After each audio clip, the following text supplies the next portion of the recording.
అడిగా అమ్మా ఆకలేస్తుంది నీ పక్కన కూర్చోవచ్చా నాకు బోండాలు వేస్తాను అడిగా స్టూల్ లాగేసి కూర్చో బాబాని చెప్పింది ఆమె మాట్లాడుతూ ఆమెను అడిగా ప్రభుత్వం నుంచి మీరేం ఆశిస్తున్నారు ఆమె అప్పుడు చెప్పింది మద్యంకి మా భర్త బానిసుడయ్యి చనిపోయాడు 30 సంవత్సరాలుగా నేను ఇక్కడ కూర్చుని బోండాలు వేస్తున్నాను రూపాయి జమ చేర్చి మా 2 బిడ్డలను చదివించాను ఆ 2 బిడ్డలకు ఉద్యోగాలు కల్పించు బాబు అని ఆనాడు ఆమె కోరింది ఇప్పుడు కూడా బాగుర్తా కోరిక ఆ సంఘటన తర్వాత మరుసటి రోజు గౌరవ ముఖ్యమంత్రి చంద్రబాబు నాయుడు గారికి నేను ఫోన్ చేసి ఎట్టి పరిస్థితుల్లో మేనిఫెస్టోలో మనం ఒక మొదటి హామీ పెట్టాలి అది 5 సంవత్సరాల్లో 20 లక్షల ఉద్యోగ కల్పనే మన లక్ష్యంగా పెట్టాలని కోరటం జరిగింది దేశంలో ఏ పార్టీ చేయని సాహసం ఎన్డీఏ ప్రభుత్వం చేసింది ఆ హామీ ఇచ్చే ముందర నేను అనేక మందితో మాట్లాడా వాళ్ళందరూ అన్నారు ఈ హామీ మీరు సాధించగలుగుతారా చేయగలుగుతారా అని అడిగారు కానీ వాళ్ళు ఒకటే చెప్పా నా ధైర్యం ఒకటే నా బ్రాండ్ ఒకటే ఆ బ్రాండ్ పేరు 3 అక్షరాల సిబిఎన్ మొన్న ఢిల్లీలో ఒక ఇంటర్వ్యూకి వెళ్ళా అక్కడున్న విలేకరు నన్ను అడిగాడు తెలంగాణకి హైదరాబాద్ ఉంది తమిళనాడుకి చెన్నై ఉంది కర్ణాటకకి బెంగళూరు ఉంది ఆంధ్ర రాష్ట్రానికి ఏముందని అడిగారు అతన్ని ఒకటే చెప్పా మాకు చంద్రబాబు నాయుడు గారు అని ఒక బ్రాండ్ ఉన్నాడు అందుకే మా రాష్ట్రం రూపురేఖలు మేము మార్చబోతున్నామని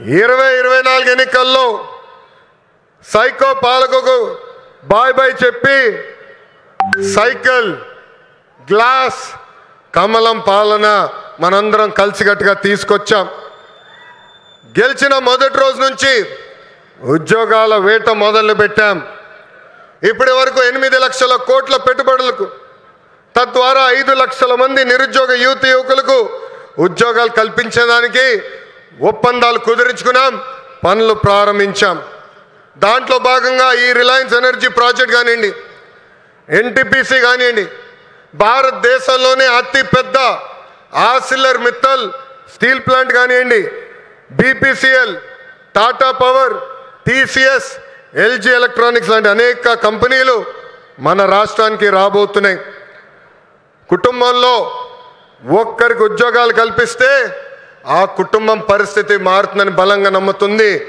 ఎన్డీఏ ప్రభుత్వం పేదరికం లేకుండా చేయాలంటే ఉద్యోగాలే కల్పనగా మనందరం ముందరికెళ్ళాలి నా సింగిల్ టార్గెట్ ఒకటే 5 సంవత్సరాల్లో 20 లక్షల ఉద్యోగాలు మన ఆంధ్రులు కల్పిస్తామే దానికోసం ఎక్కడికైనా వెళ్తాను ఎవరినైనా కలుస్తానని ఈ సభాముఖంగా ఆంధ్ర రాష్ట్ర నిరుద్యోగ యువకులకి నేను హామీ ఇస్తున్నా ఇంకా రిలయన్స్ ఫౌండర్ ధీరుభాయ్ అంబానీ గారికి చంద్రబాబు నాయుడు గారికి మంచి అనుబంధం ఉండేది ఆనాడు చంద్రబాబు నాయుడు గారు దావోస్కి వెళ్ళే ముందల ముంబైకి వెళ్తే అది తెలుసుకున్న ధీరుభాయ్ అంబానీ గారు చంద్రబాబు నాయుడు గారిని స్వయంగా ఆయన ఇంటికి రమ్మని కోరారు ఆనాడు మీటింగ్లో టెలికాం రంగంలో మార్పులు వస్తున్నాయి సంస్కరణలు వస్తున్నాయి టెలికాం రంగంలో మీరు పెట్టుబడులు పెట్టండి అని కోరటం జరిగింది గౌరవ ముఖ్యమంత్రి గారు చంద్రబాబు నాయుడు గారు డావోస్కి వెళ్ళి 5 రోజులు తిరిగి వచ్చిన తర్వాత ధీరుభాయ్ అంబానీ గారు ఆనాడే ప్రకటించారు రిలయన్స్ కంపెనీ టెలికాంలో పెద్ద ఎత్తున పెట్టుబడులు పెడుతుందని అంతేకాదు చంద్రబాబు నాయుడు గారికి నమ్మకంతో ఆనాడు ధీరుభాయ్ అంబానీ గారు టెలికాం రంగంలోకి అడుగుపెట్టారు ఆ తర్వాత అనుబంధం రిలయన్స్ చైర్మన్ ముఖేష్ అంబానీ గారితో కూడా కొనసాగింది ప్రజాప్రభుత్వం ఏర్పడిన తర్వాత నేను ముఖేష్ అంబానీ గారితో అనంత్తో అదేవిధంగా వేదిక పైన ఉన్న Reliance industries executive director PMS Prasad గారిని కలిసి ఆంధ్ర రాష్ట్రంలో పెద్ద ఎత్తున పెట్టుబడులు పెట్టాలని కోరటం జరిగింది వాళ్ళకి ఒకటే చెప్పా Andhra Pradesh is of doing business కాదు స్పీడ్ ఆఫ్ డూయింగ్ బిజినెస్ ఏంటో చేసి చూపిస్తానని హామీ ఇస్తాం జరిగింది వాళ్ళు నన్ను ఒకటే కోరారు, ఒక పాలసీ తీసుకురండి అని వాళ్ళు కోరితే నేను అనంతగా ఒక ప్రామిస్ చేశా, 21 రోజుల్లో ఇంటిగ్రేటెడ్ క్లీన్ ఎనర్జీ పాలసీ తీసుకొస్తానని చెప్తాం జరిగింది. వేదిక మీద ఉన్న గొట్టుపాటి రవి గారి నాయకత్వంలో విజయానంద్ గారు నేను అందరం కలిసి 30 రోజుల్లో ఈ పాలసీ తీసుకొస్తాం జరిగింది. పాలసీ తీసుకొచ్చిన తర్వాత నేను రవి అన్న కూర్చుని మొదటి 100 ప్లాంట్లు మన ప్రకాశం జిల్లాకి తీసుకురావాలని నిర్ణయిస్తాం జరిగింది. నేను చెప్పాను, పాదయాత్ర నాలో చాలా మార్పు తీసుకొచ్చిందని. నా ఇప్పుడు కూడా బాగా గుర్తు, ప్రతిరోజు 15 నుంచి 20 కిలోమీటర్లు నడిచి కరెక్ట్గా 7:30-8ంటికి నైట్ హాల్ట్కి వెళ్ళిన తర్వాత బూట్లు తీసేసి ఐస్ నీళ్ళలో కాలు పెట్టేవాడు. సరదాగా నాయకులందరం కూర్చొని మాట్లాడుకునేవాళ్ళం. దాంట్లో ఉగ్ర నరసింహారెడ్డి గారు కూడా ఉండేవారు. గంటల తరబడి మాట్లాడుకునేవాళ్ళం. మన ప్రాంతానికి ఏం మార్పు తీసుకురావాలని దానిపైన మేము చర్చించేవాళ్ళం. అప్పుడు ఆనాడే ఉగ్ర నరసింహారెడ్డి గారు నాకు చెప్పారు, మా ప్రాంతంలో వలసలుగా నిరుద్యోగ యువకులు, రైతులు ఇతర ప్రాంతానికి వెళ్తున్నారు, దానికి చెక్కు పెట్టాల్సిన బాధ్యత మన పైన ఉంది బాబు అని చెప్పారు. అది గుర్తుపెట్టుకుని నేను గొట్టుపాటి రవి గారు కలిసి మొదటి ప్లాంట్ మన కనిగిరి నియోజకవర్గం తీసుకురావాలని నిర్ణయిస్తాం జరిగింది.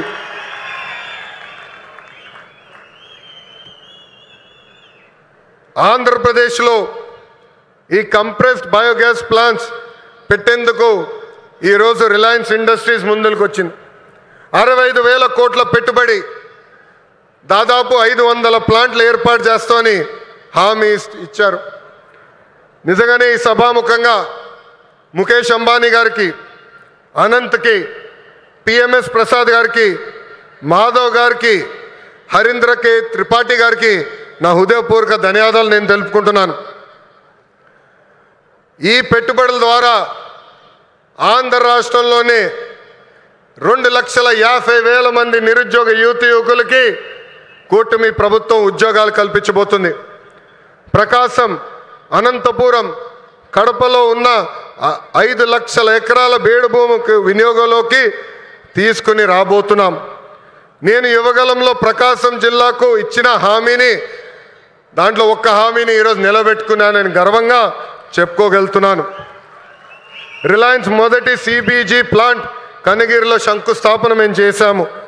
ఈ ప్లాంట్ రిలయన్స్ సిబిజీ ప్రాజెక్ట్కి హబ్గా కూడా మారిపోతుంది. ఇక్కడనే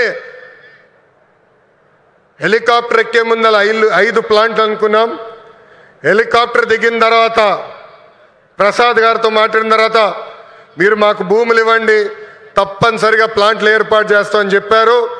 ఇక్కడ ఉగ్ర నరసింహారెడ్డి గారు నా పక్కన కూర్చుని ఎట్టి పరిస్థితుల్లో 50,000 ఎకరాలు కౌలుకి రిలయన్స్ ఇండస్ట్రీకి మేము అందిస్తామని చెప్పారు. 50 ప్లాంట్లు ఒక నియోజకవర్గంలో చేస్తామని ఈ సభాముఖంగా కనిగిరి ప్రజలకి నేను తెలుపుతున్నాను. వాస్తవంగా ఈరోజు నేను మీ ముందల నుంచుని ఇట్లా మాట్లాడగలుగుతున్నానంటే దానికి కారణం ఉగ్ర నరసింహారెడ్డి గారు. ఒక ఉగ్ర నరసింహుడుగా గత 10 రోజులుగా ఇక్కడ పనిచేశారు. నన్ను కోరారు కొంచెం ఒక 10 రోజుల తర్వాత ప్లాంట్ శంకుస్థాపన పెట్టుకుందామని. నేను ఒప్పుకోలేదు. మీరు రెడీగా ఉన్నా లేకపోయినా ఏప్రిల్ 2వ తారీఖు నేను వస్తున్నా కనిగిరి నియోజకవర్గానికని ఉగ్ర నరసింహారెడ్డి గారికి నేను చెప్పా. 10 రోజుల్లోనే బాగా నల్లగా అయిపోయాడు ఆయన. రంగు 4 షేడ్లు తగ్గింది. ఎవరి కోసం ఆయన కష్టపడ్డారు? కనిగిరి ప్రజల కోసం. మన ఇంట్లో ఉన్న నిరుద్యోగ యువకులు పక్క రాష్ట్రాలకు వెళ్లకుండా మన ప్రాంతంలోనే మన నియోజకవర్గంలోనే ఉద్యోగాలు కల్పించే లక్ష్యంతో ఆహర్నిశలు పనిచేస్తున్న ఉగ్ర నరసింహారెడ్డి గారిని మనస్ఫూర్తిగా ఈ సభాముఖంగా నేను అభినందిస్తున్నా. చంద్రబాబు గారు చెప్తున్న P4 విధానానికి రిలయన్స్ సిబిజీ ప్లాంట్ నాంది కాబోతుంది. పేదరికం లేకుండా చేయటంలో ఇది కూడా ఒక తొలి అడుగని సభాముఖం తెలుపుతున్నాం. రైతులకి ఈ ప్లాంట్ల ద్వారా పెద్ద ఎత్తున మేలు జరుగుతుంది. నేపియర్ గడ్డితో ఈ గ్యాస్ తయారు చేయబోతున్నారు. ప్రభుత్వ భూమికి 15,000 రూపాయలు, రైతుల భూమికి 30,000 రూపాయలు కౌలు కూడా రిలయన్స్ ఇండస్ట్రీ ఇవ్వబోతుంది. రైతులు గడ్డి పెంచిస్తే టన్నుకి ఇంత అని కూడా వాళ్ళు డబ్బులు ఇవ్వబోతున్నారు. ఈ ప్లాంట్ ద్వారా 1,10,000 మెట్రిక్ టన్నులు ఆర్గానిక్ ఎరువు కూడా తయారవబోతుందని ఈ సభాముఖ ప్రజలు తెలుపుతున్నాం. ఇంకా ఈ ప్లాంట్ ద్వారా గ్రామీణ యువతకి పెద్ద ఎత్తున ఉద్యోగాలు కూడా కల్పిస్తాం. ప్రకాశం జిల్లాలోకి ఎప్పుడు వచ్చినా నాకు నా పాదయాత్ర గుర్తొస్తుంది. ఈరోజు నేను నడుచుకుంటూ వస్తున్నప్పుడు అందరినీ కలిసా, గట్టిగా నా చేయి లాగారు. నాకు యువగలం పాదయాత్ర గుర్తొచ్చింది. మీరు చూపించిన ప్రేమ ఇంకా నా చేతి పైన ఉంది. అందరు నా చేతులు గీరారు, ఒకరు నా చేయి కూడా కొరికారు. మీరు నా పైన చూపించిన ప్రేమ, అభిమానం నా జీవితంలో ఎప్పుడు మర్చిపోనని ఈ సభాముఖ ప్రకాశం జిల్లా ప్రజలందరికీ నేను తెలుపుకుంటున్నా. ఉగ్ర నరసింహుడు నన్ను వదిలిపెట్టాడు కదబ్బా. కొన్ని కోరికలు కోరారు. మొదటిది రైల్వే ప్రాజెక్ట్. గౌరవ చీఫ్ సెక్రటరీ గారు నాకు ఇప్పుడే చెప్పారు, ఏప్రిల్లో అవసరమైన నిధులు మేము విడుదల చేస్తాం, ఆగస్టులో గౌరవ ముఖ్యమంత్రి గారిని తీసుకొచ్చి ఆ రైల్వే ప్రాజెక్ట్కి మనం ప్రారంభిద్దామని తెలుపుతున్నాం. వెలగొండ ప్రాజెక్టు కూటమి ప్రభుత్వానికి ఒక ప్రయారిటీ. ఆగిన పనులు తిరిగి ప్రారంభిస్తాం. చివరి ఎకరానికి సాగునీరు అందించే బాధ్యత మేము తీసుకుంటాం. ఇంకా తాగునీరు గురించి నేను చెప్పాల్సిన అవసరంలా. తాగునీరు శాఖ మంత్రి ఎవరు? నాకు అన్న సమానమైన పవన్ అన్న. పవన్ అన్న ఏమనుకున్నా సాధించే వ్యక్తి. ప్రతి కేబినెట్ మీటింగ్లో మేము చర్చిస్తాం. తాగునీరు ఒక ప్రయారిటీ అని ఆయన ప్రతి కేబినెట్ మీటింగ్లో చెప్పారు. గత ప్రభుత్వం నాశరికమైన పనులు చేసింది, ప్రాజెక్ట్ని పక్కన పెట్టేసింది. తిరిగి కేంద్ర ప్రభుత్వాన్ని ఒప్పించి నిధులు కేటాయించి ఈరోజు ఆ ప్రాజెక్ట్కి టెండర్ స్థాయికి తీసుకొచ్చారు. నా అన్న పవన్ అన్న త్వరలోనే ఆగిపోయిన పనులని ప్రారంభిస్తాం. ప్రతి గడపకి కుళాయి ద్వారా తాగునీరు కూడా అందించే బాధ్యత కూటమి ప్రభుత్వం తీసుకుంటుందని ఈ సభాముఖంగా తెలుపుకుంటూ ప్రకాశం జిల్లా ప్రజలందరూ ఒకటే కోరుతున్నా, వైకాపోల్ పరిస్థితి చూస్తుంటే జాలేస్తుంది. వాళ్ళు పని చేయరు, పని చేయాలనుకునే వాళ్ళ చేత పని చేయనీరు. ఈరోజు కొత్తగా చెప్తున్నారు ఈ ప్లాంట్ల ద్వారా ఏదో అయిపోతుందని. వాళ్ళని అడుగుతున్నా, మీరు ఇంట్లో గ్యాస్ సిలిండర్లు వాడరా? కట్టెపొయ్యిలు వాడుతున్నారా? ఆ గ్యాస్ తయారు చేసే ప్లాంట్ ఇది. ఎందుకు మీరు అపోహలు కల్పిస్తారు? రండి, ప్లాంట్ చూడండి, వెళ్ళి మీ నాయకుడు చెప్పండి. అంతేగాని ఈ ప్లాంట్కి అడ్డు పడితే ఎర్ర బుక్లో మీ పేరు ఉంటుందని ఈ సభాముఖంగా వైకాపా నాయకులు నేను హెచ్చరిస్తున్నా. మంచి పని చేసాక వచ్చా, దమ్ము ధైర్యంతో ఈరోజు నిలబడి చెప్పగలుగుతున్నా. 10 నెలల్లోనే ఎవ్వరు ఉంచిన విధంగా ప్రకాశం జిల్లాకి నేను ఈ ప్లాంట్ తీసుకొచ్చా.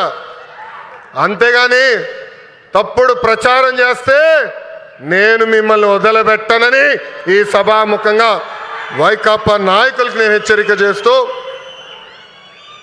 నిజంగానే ఈ సమావేశం చూసినా, వేదికమైన ఉన్న పెద్దలు చూసినా, ఈరోజు ఈ కార్యక్రమానికి యాంకర్గా నిలబడిన ఉదయభాను మేడం గారిని చూసినా నాకు యువగలం పాదయాత్ర గుర్తొస్తుంది. ఆనాడు బీసీ గర్జన పేరుతో నేను కార్యక్రమం పెడితే ఉదయభాను గారు స్వచ్ఛందంగా వచ్చి ఆ కార్యక్రమానికి యాంకర్గా నిలబడ్డారు. బీసీ సోదరులు జరుగుతున్న అన్యాయం పైన ఆనాడు మేము పెద్ద ఎత్తున ఆనాటి ప్రభుత్వాన్ని నిలదీశాం. నిలదీసినందుకు మేడం గారిని కూడా వైకాపా నాయకులు ట్రోల్ చేశారు. అంతేకాదు వేదికమైన పెద్దలందరి పైన దొంగ కేసులు పెట్టారు. నా పైన కూడా 23 కేసులు పెట్టారు. ఆనాడే చెప్పా, ఆ సైకో పాలనకి ఈ తెలుగుదేశం పార్టీ తగ్గేదే లేదని. వాస్తవంగా ఈరోజు ప్రజలకి స్వాతంత్రం వచ్చింది. 94% సీటుల్లో ఎన్డీఏ ప్రభుత్వాన్ని మీరు గెలిపించారు. మా పైన బాధ్యత పెరిగింది. మీకు అహర్నిశలు కష్టపడతాం, మీకు అండగా నిలబడతాం, మీకున్న సమస్యలు పరిష్కరిస్తామని ఈ సభాముఖంగా హామీ ఇస్తూ ఇక్కడ పెద్ద ఎత్తున తరలి వచ్చిన తెలుగుదేశం పార్టీ కార్యకర్తలు కూడా ఒక విజ్ఞప్తి చేయాలనుకున్నా. ఈరోజు వాస్తవంగా రిలయన్స్ కార్యక్రమానికి వచ్చా. గతంలో మీ అందరు చెప్పే ఎప్పుడు నియోజకవర్గానికి వచ్చినా మిమ్మల్ని అందరినీ కలుస్తా, మీతో కూర్చుంటా, మీతో ఫోటోలు దిగుతానని హామీ ఇచ్చా. త్వరలో మళ్ళీ IIITకి శంకుస్థాపన వేసేదానికి నేను వస్తున్నాను. ఒక రోజంతా మీతో ఉంటా. అప్పుడు ఉత్తమ కార్యకర్తలు కలుస్తా. ప్రతి కార్యకర్తతో నేను ఫోటో దిగుతాను. ఈరోజు మళ్ళీ తిరిగి నేను గౌరవనీయులు ప్రసాద్ గారిని తిరిగి విమానం ఎక్కించాల్సిన బాధ్యత నాకుంది. అందుకే ఈ కార్యక్రమం వెంటనే వెళ్లాల్సి వస్తుందని ఈ సభాముఖ కార్యకర్తలందరూ తెలుపుకుంటూ నాకు ఇంత అద్భుతమైన అవకాశం ఇచ్చిన ప్రకాశం జిల్లా ప్రజలందరికీ పేరు పేరున హృదయపూర్వక ధన్యవాదాలు తెలుపుకుంటూ మీ అందరి దగ్గర నుంచి సెలవు తీసుకుంటున్నాం. జోహార్ అన్న ఎన్టీఆర్, జోహార్ అన్న ఎన్టీఆర్. చంద్రబాబు నాయుడు గారి నాయకత్వం, చంద్రబాబు నాయుడు గారి నాయకత్వం. జై హింద్, జై హింద్. అందరికీ నమస్కారం.